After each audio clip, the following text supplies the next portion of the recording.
नागपुरामध्ये आई आणि मुलानेच सुरू केलं सेक्स रॅकेट. व्हॉट्सॲपवर रात्री फोटो पाठवायचे. जर मित्रांनो तुम्ही माझ्या चॅनलवरती नवीन आला असाल तर चॅनलला सबस्क्राईब करायला विसरू नका आणि व्हिडिओ शेवटपर्यंत नक्की पहा. जर व्हिडिओ आवडला असेल तर व्हिडिओला लाईक करायला पण विसरू नका. तर चला जाणून घेऊया पुढील माहिती काय आहे ते. नागपुरात एका सेक्स रॅकेटचा पर्दाफाश झाला आहे. हे रॅकेट आई आणि मुलगा दोघेजण चालवत होते अशी धक्कादायक माहिती समोर आली आहे. नागपूरमधील हुंडकेश्वर परिसरात उघडकीस आलेल्या या धक्कादायक घटनेने संपूर्ण शहर हादरलं आहे. आई आणि मुलगा या पवित्र नात्याला काळिंबा फासला गेला आहे. नागपूर, ज्याला महाराष्ट्राची उपराजधानी मानली जाते, अलीकडच्या काळात गुन्हेगारांच्या काही विचित्र प्रकरणामुळे चर्चेत आहे. मात्र हुंडकेश्वर लेआउटमध्ये ऑपरेशन शक्ती अंतर्गत जो प्रकार समोर आला आहे त्याने पोलिसांनाही चक्रावून सोडले आहे.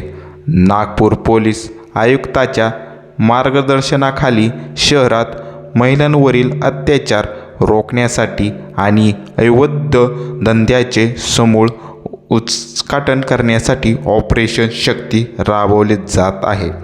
याच मोहिमेअंतर्गत गुन्हे शाखेला क्राईम ब्रँच गुप्त बातमीदारांकडून माहिती मिळाली की हुंडकेश्वर परिसरात एका भाड्याच्या घरात संशयास्पद हालचाली सुरू आहेत. या प्रकरणातील सर्वात धक्कादायक पैलू म्हणजे या रॅकेटचे संचालक. सामान्यतः अशा व्यवसायात दलाल आणि बाहेरील व्यक्तींचा समावेश असतो, पण येथे स्वतःची जन्मदाती आई आणि तिचा मुलगा मिळून हा काळा बाजार करत होते.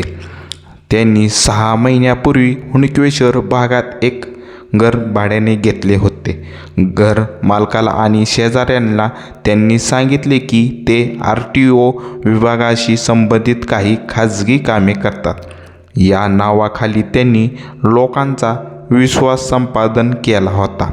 हे रॅकेट अत्यंत आधुनिक आणि हायटेक पद्धतीने चालवले जात होते.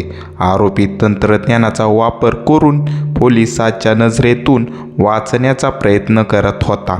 ते सरसकट कोणालाही संपर्क करत नसत, केवळ श्रीमंत आणि ग्राहकांना त्यांच्या जाळ्यात ओढले जात असे. मुलीची निवड करण्यासाठी व्हॉट्सॲपचा वापर केला जात होता.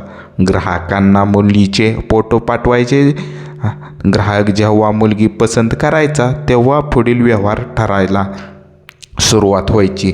व्यवहार निश्चित झाल्यावर ऑनलाईन माध्यमातून किंवा रोखीने आगाऊ रक्कम घेतली जात असे. या प्रकरणात तर आरोपी मुलाने 1,000 रुपये अतिरिक्त मागितले होते, जे त्याच्या लोभी प्रवृत्तीचे दर्शन घडवते. माहितीची खातर जमा करण्यासाठी पोलिसांनी एक बनावट ग्राहक तयार केला. बनावट ग्राहकाचे आरोपी मुलाशी संपर्क साधला. ऑनलाईन चॅटिंगद्वारे मुलीचे फोटो पाठवण्यात आले आणि व्यवहार ठरला. जशी ही रक्कम आरोपीच्या हातात पडली तसा दबा धरून बसलेल्या गुन्हे शाखेच्या पथकाने घरावर छापा टाकला. घटनास्थळावरून आई आणि मुलाला रंगेहात पकडण्यात आले. छाप्यादरम्यान पोलिसांनी एका 27 वर्षीय तरुणीची सुटका केली. तपासात समोर आले की ती तरुणी छत्तीसगड राज्याची रहिवासी होती. तिला नागपुरात चांगल्या कामाचे आणि मोठ्या पैशाचे आमिष दाखवून बोलवण्यात आले होते. तिची गरिबी आणि मजबुरीचा फायदा घेऊन तिला दलदलीत ढकलण्यात आले. पोलिसांनी तिची वैद्यकीय तपासणी करून तिला सुधारगृहात पाठवले आहे. छापेमारीत पोलिसांनी काही वस्तू जप्त केल्या आहेत.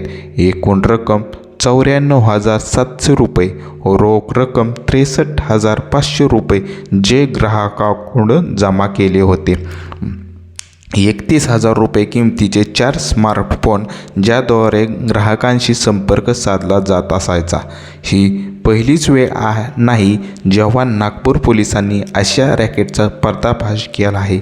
यापूर्वी 14 ऑगस्ट रोजी सीताबर्डी परिसरात अशाच एका रॅकेटचा छापा टाकला होता. लुक बुक न्याय येणारा युनिसेक्स सलून या नावाखाली अशा अलिशान अपार्टमेंटमध्ये वेश्या व्यवसाय सुरू होता. पोलीस आयुक्तांनी स्पष्ट केले आहे की शहरात सलून किंवा स्पा किंवा भाड्याच्या घराच्या नावाखाली चालणारे असे अवैध धंदे खपवून घेतले जाणार नाहीत. आई आणि मुलाने अशा प्रकारे गुन्हेगारीत एकत्र येणे हे सामाजिक अधःपतनाचे लक्षण मानले जात आहे. कौटुंबिक संस्काराऐवजी पैशाच्या हव्यापोटी एका तरुणीच्या आयुष्याची खेळण्याचा हा प्रकार अत्यंत निंदनीय आहे. पोलिसांनी आवाहन केले की नागरिकांनी आपल्या परिसरात अशा काही संशयास्पद हालचाली दिसल्यास तात्काळ पोलिसांशी संपर्क साधण्यात यावा. ऑपरेशन शक्ती अधिक तीव्र करण्याचा निर्धार नागपूर पोलिसांनी व्यक्त केला आहे.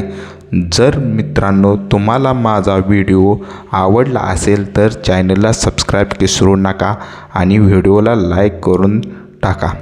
धन्यवाद दोस्तो.